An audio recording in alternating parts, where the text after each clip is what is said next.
Okay, everyone. So let's have another little, just interesting observational chat about San Francisco Bay, and in particular the South San Francisco Bay, San Jose area.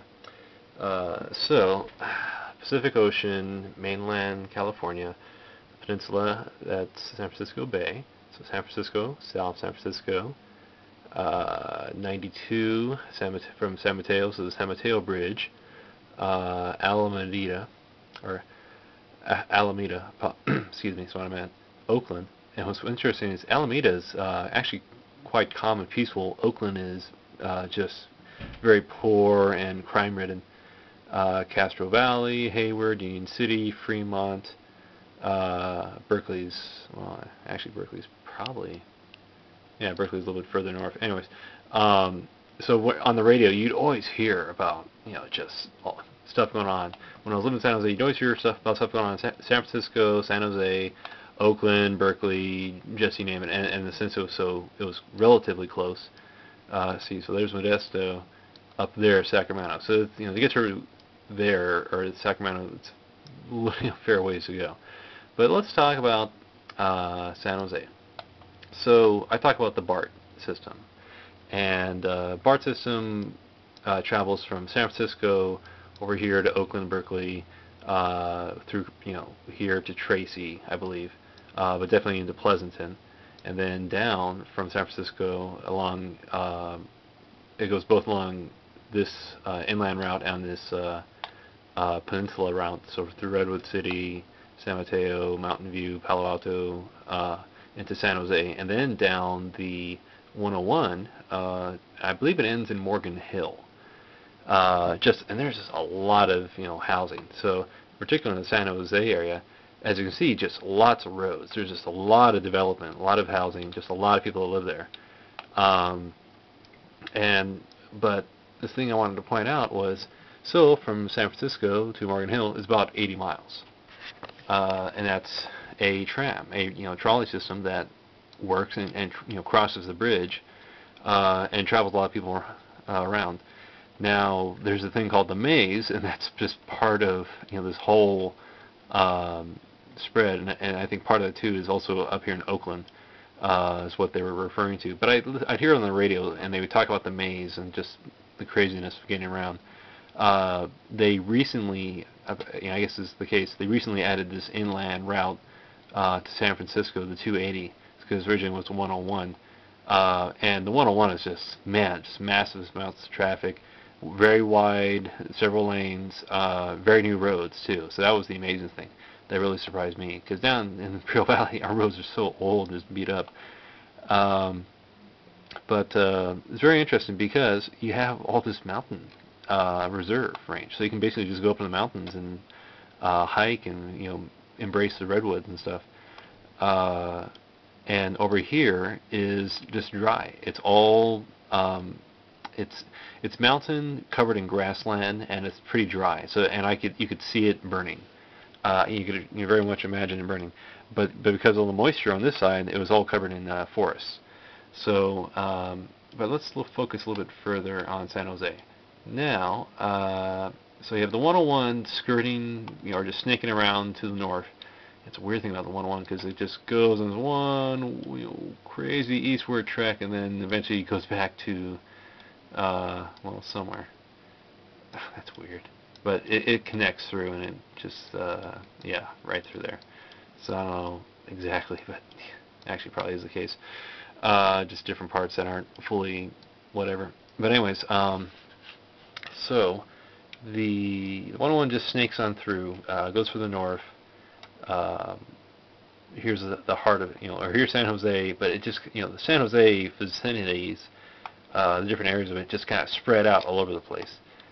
Santa Clara, Campbell, Cupertino, Sunnyvale, Mountain View, it's just intermeshed, and so you could totally see it as one giant community, and that's why I call it San Jose. So remember, my whole point of what I'm talking about is lowest crime, right? So this is what I'm noticing. Okay, so right here you can just see Lawrence Expressway, which is that's a major expressway that goes through. And look, I mean, just straight through like a arrow through the community. And then over here you have San Tomas Expressway. And then over here you have Sunnyvale Saratoga Road. And I think I've driven along this road. It's a very wide road, but it's not an expressway, and I'll explain that in a moment. But so these two expressways, and I've driven along them many times. There's nothing to either side of them. And what I mean is that, so I lived actually in this little area. So Juniper Creek, but right off Saratoga Avenue, which is you can see is like, okay, so there's just another way. Here's Lawrence Expressway, Saratoga, God. These names. Anyway, Saratoga Avenue, you could basically see as one of the older parts of the community. And the reason why is because in a little community right here, I think it was just one of the older communities that existed there, because it was a very old park and the streets didn't have any sidewalks. So I just thought that was very interesting. But anyways, so you have San Tomas Expressway, and closer and closer we get, as you can see, just no access to it. There's nothing along this expressway. And what does that look like? So Campbell Avenue is a very busy commercial avenue. There's lots of businesses along it. There's businesses both north and south of here as you drive along. And Campbell Avenue just continues to the west. And also, oh, hey, Hamilton Avenue is the same thing. A bunch of little commercial businesses right along here. There's low-rent housing here, low-rent housing here, low-rent housing along here and along here, low-rent housing here, and then Westgate Mall, a huge shopping center, which actually extends over here to the west and here to the south. So just a massive shopping complex. That's us looking right here in just residential, and these are like nice homes too. Very nice environments. I mean, the people leave their green waste on the street, and it's picked up. There is wind, but because there's so many trees and it's so green, it doesn't blow away. It doesn't make a big mess, and they street sweep all the time. So that was just like what blew my mind about that. And I was like, man, I'm surprised nobody drives over it. And like, well, nobody does because they want to make it dirty. But so here's a huge mall, and there's like just extensions of it. There's a movie theater right down here as well, and there's like a big old shopping center. But you drive along this road, and it's all residential, low-income housing over here. And there's a little shopping mall right here, or a little mini mall, I should say. But and keep going, and oops. So you go along Saratoga, and then here's San Tomas Aquino Road, which is something different. But that's also a major just north-south, pathway.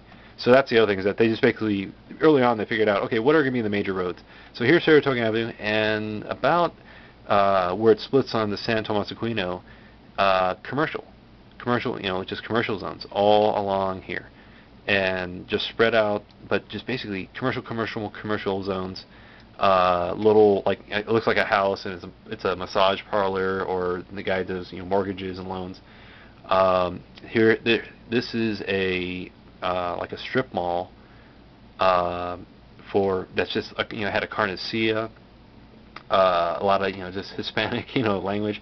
There was a Persian restaurant there. There was a place called Finger Hut, and sushi place, and billiards and bars, and pizzeria thing. And it's just like just real low end stuff. But then up here was a Chili's, and then here you have the 280. Now here's the interesting thing about 280. What's 280 connect to? Well, 280 connects to this, but the 280 is just put in, because look over here, you have the 880 and 680, two routes which continue, go north and south, and then it just goes right over here, because this is where people want to go. So I hope you get what I'm saying, is that people, they just build roads where they want to go, and they figured out where to put the commercial zones. Because, hey, Lawrence Expressway, no commercial zones. Saratoga, commercial zones, all up and down.